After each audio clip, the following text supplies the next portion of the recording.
ఇంకా కొంతమంది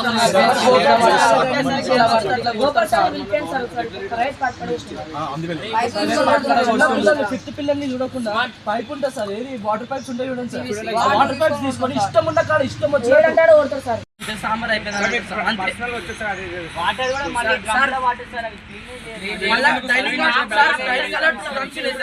అవి మేము వచ్చినప్పటి నుంచి చూస్తున్నాం సార్, మేము జాయిన్ అయినప్పటి ఇప్పటి వరకు ఒకసారి అడగలే. దాని కింద బొగాన్లు ఉంటాయి, అట్లనే ఉంటాయి. ఇప్పటి వరకు ఒకసారి బొగాన్లు అడగలే,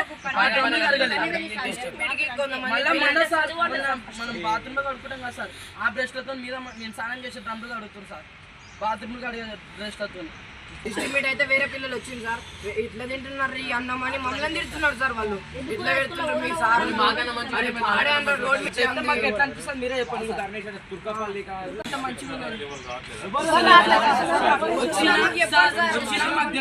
ప్రిన్సిపల్ రూమ్ లో కాడికి అంతే, ఆడికి మళ్ళీ వెళ్ళిపోతారు సరే. ఒక్క పూట మంచిగా పెడతారు సార్ అంతే. మిన్నోళ్ళు ఉన్నట్టు చక్కగా పెడతలేరు, పొద్దున్న సాయంత్రం పెడతారు, సాయంత్రం తిరిగి పొద్దున్న పెడతారు. ఏం పడుతున్నారు అలాగే మేమేమన్నా నవ్వితే మనల్ని కొట్టే నీకు ఎందుకు నువ్వు ఒక్కరిని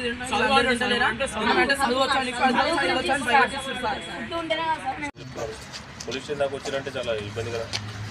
ఇబ్బంది అర్థం చేసుకోండి సార్, ఓకే కానీ కమిటీ మీటింగ్ కూడా పెట్టాను, పెట్టి చెప్తాను ఇట్లాంటి సిచ్యువేషన్స్ ఉన్నాయి. కొద్దిగా మెడికల్ రాకుండా వాళ్ళు కొద్దిగా నాన్ ప్రాబ్లం తగ్గిపోయింది, కొన్ని విషయాలు నేను చెప్పాను. అలాగే ఇప్పుడు మార్నింగ్ కూడా వాళ్ళని క్లాస్ తీసుకెళ్ళి చెప్పాను.